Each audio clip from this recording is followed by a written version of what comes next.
Hey everyone, and welcome back to my channel, Authentically Mads. If you are new here, I'm Maddie. I am so glad that you made your way to this video. If you are somebody who is constantly feeling like you are living in survival mode, constantly bracing for the next thing, or if you feel like your nervous system is just fried, you are in the right place. If you want to join a community of women who want to put down the armor and actually live, please hit that subscribe button. We are doing deep, beautiful work here, and I would absolutely love for you to be a part of it. If you are somebody who has been on this journey since week 1, I see you. We are in week 4. That is a month of intention. That is a month of showing up, and that matters. Before we jump in, I'm going to have the journal prompts up on the screen for you, so feel free to pause the video and write them down as we go. But I want to spend this video really digging into the concepts of this week, because this is probably one of the most important weeks we've done so far. Week 4, the theme is curating your sanctuary. And I don't mean Pinterest sanctuary with the beige pillows and the candles, but what I'm talking about is your nervous system sanctuary. I'm talking about making your mind and your body a home for your soul. Our mantra for this week is, my body, mind, and home are safe places for me now. Say that out loud with me. My body, mind, and home are safe places for me now. This week is about safety. Not the absence of danger, but the presence of connection. Let's start with day 1. Day 1, what safety feels like.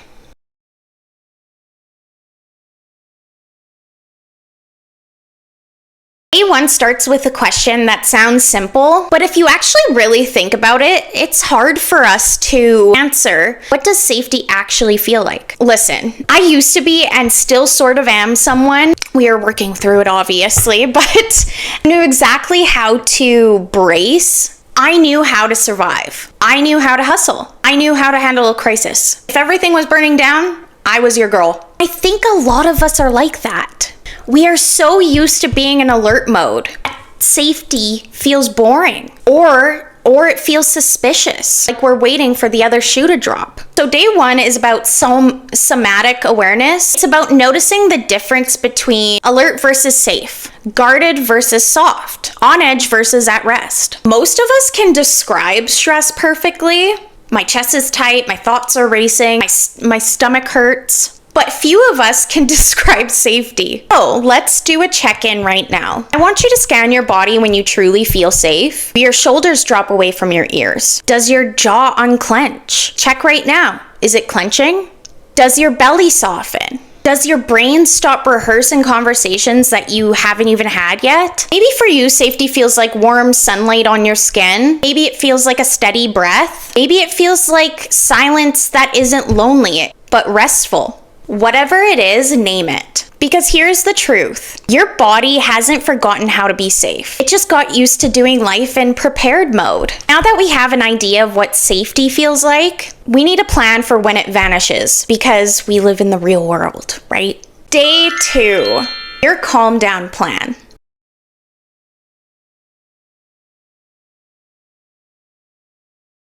Day 2 is about building your calm down plan. Here is the real talk. Life continues. Even though you are on a healing journey, your neighbor is still gonna slam their door. Your boss is going to still send that passive-aggressive email. Your kids are still going to scream. Chaos will knock on the door of your sanctuary. A sanctuary isn't a life with no stress. A sanctuary is having a plan when the stress gets in. When we get triggered, the prefrontal cortex of our brain, the thinking part of our brain, goes offline. We literally cannot think clearly. That's why you say things you don't mean when you're angry. That is why you need a calm down plan. It's not aspirational. It's not someday I'll go on a yoga retreat. It's a toolkit that you can use in the moment when your nervous system says, girl, I'm overwhelmed, I'm checking out.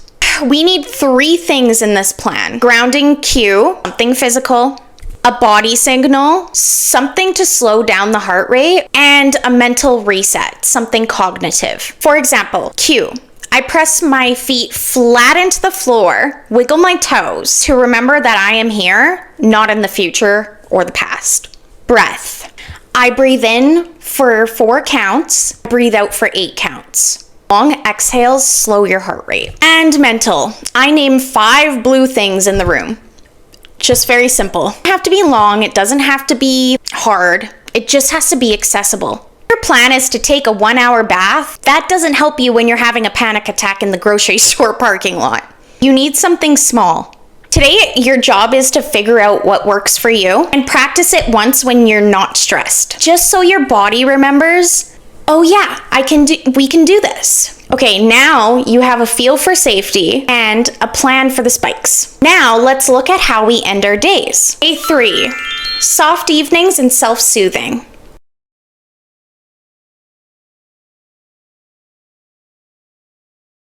Day 3 focuses on soft evenings. Okay, be honest with me. When I say evening routine, does your brain immediately go to a dreamy aesthetic skincare routine? Or does it go lying in bed, scrolling TikTok until your eyes hurt and passing out from exhaustion?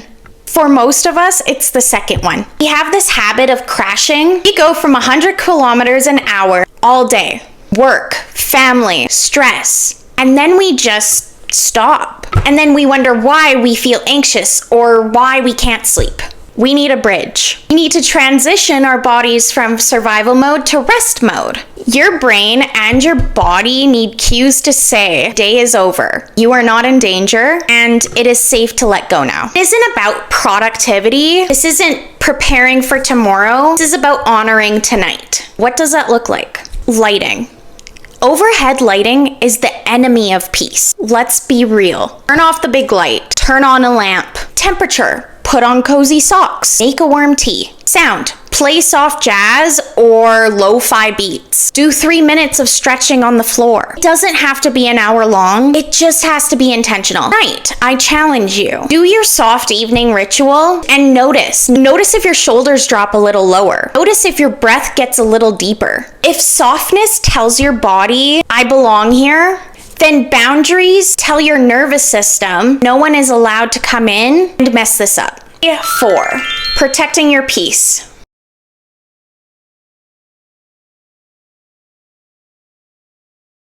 Day 4 hits different. It is protecting your peace. I want to introduce a phrase to you. Selective accessibility. A lot of us think that being a good person means that you have to be available to everybody all the time, being on call for everyone else's crisis, but you cannot build a sanctuary if you leave the door wide open 24/7. Protecting your peace isn't about being cold. It's not about being mean. It's about realizing that your peace is a non-negotiable asset. So, day 4, we look at the drains. What situations steal your joy instantly? What interactions drain your battery?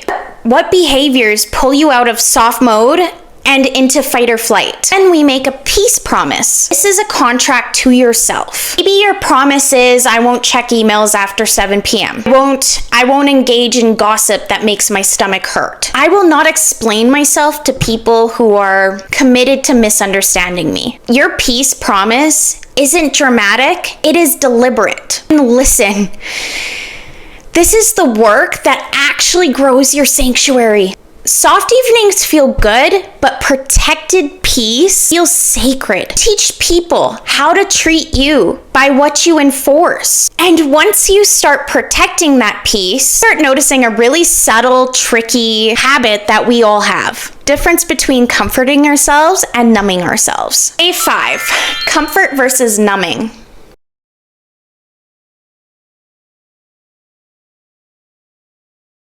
Day 5 is about comfort versus numbing. So let's keep it 100% here. When we feel heavy, sad, or overwhelmed, what is our first instinct? Is it to sit with the feeling? No.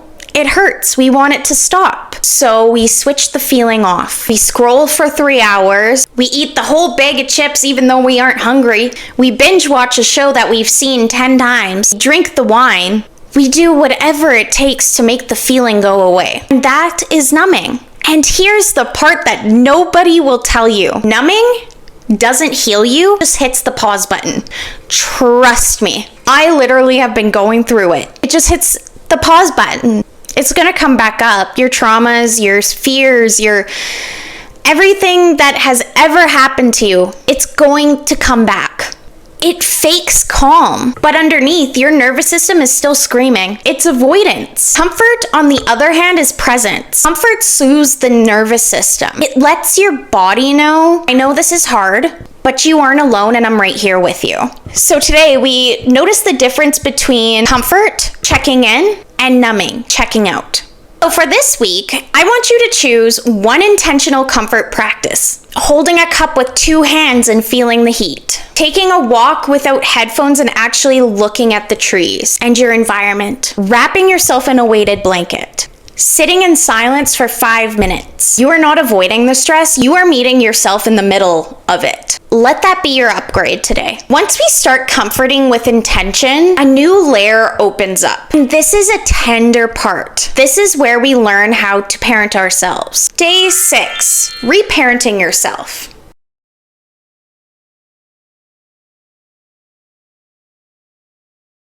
Day 6 is about reparenting.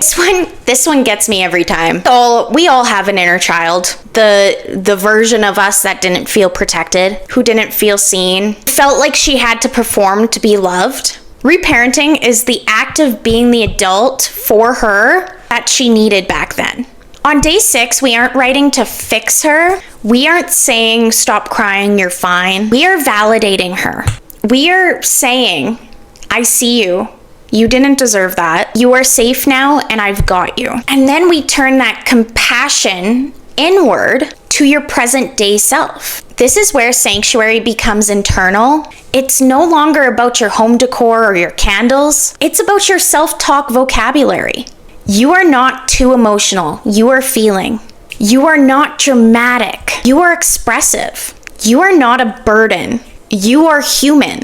Reparenting isn't weakness, it is strength with softness. It is looking in the mirror and saying that I will not abandon you. That is the ultimate sanctuary. When you know that no matter what happens out there, you are safe with you. So much has shifted this week. Your body, your home, your language, your calm. Now we gather it all up. 7, month 1 review and sanctuary day.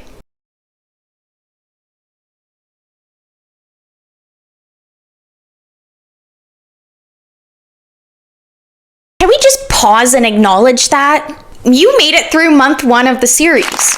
In a world that is obsessed with starting things and quitting them, you stuck with it. That is huge. Today is about looking back. Where did I feel safer this month? Where did I claim softness? What boundary helped me breathe easier? This is internal integration. It's the part where you acknowledge, I showed up for myself, I am building a sanctuary. Then you create your sanctuary day ritual. This isn't a checklist for tools, it's a tune-in.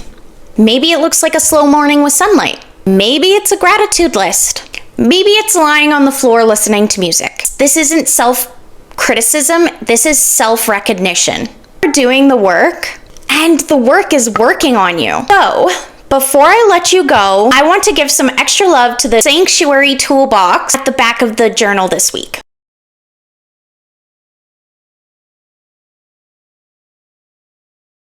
Think of this part of the journal as like your safety belt, because there will be days where you feel overwhelmed, overstimulated, or completely shut down. And in those moments, you're not going to remember what I said in this video. So, go to the toolbox. It has grounding cues, soothing ideas, nervous system resets. You don't have to memorize it. Just remember that it exists. This is the vocabulary of your piece. Reach for it, use it, and keep it close. We covered so much today, learning what safety actually feels like in your body, to building a calm down plan, to meeting yourself with compassion in reparenting. I just want to say thank you. Thank you so much for following along with me. I know this work isn't easy, it's deep, and sometimes it's heavy. I am genuinely so proud of you for showing up and doing the work with me. It is truly an honor to be on this journey beside you. If this video landed for you, or if you found a moment of clarity and softness today, please hit that like button and leave a comment below. If you haven't already, please subscribe to the channel. Your support truly means the world to me, and it helps me keep creating this space for us. What is one thing that you are doing this week to make your home or your mind a safer place this week? Let me know in the comments. You matter, your peace matters, your safety matters. Thanks so much for watching, and I'll see you guys in the next one.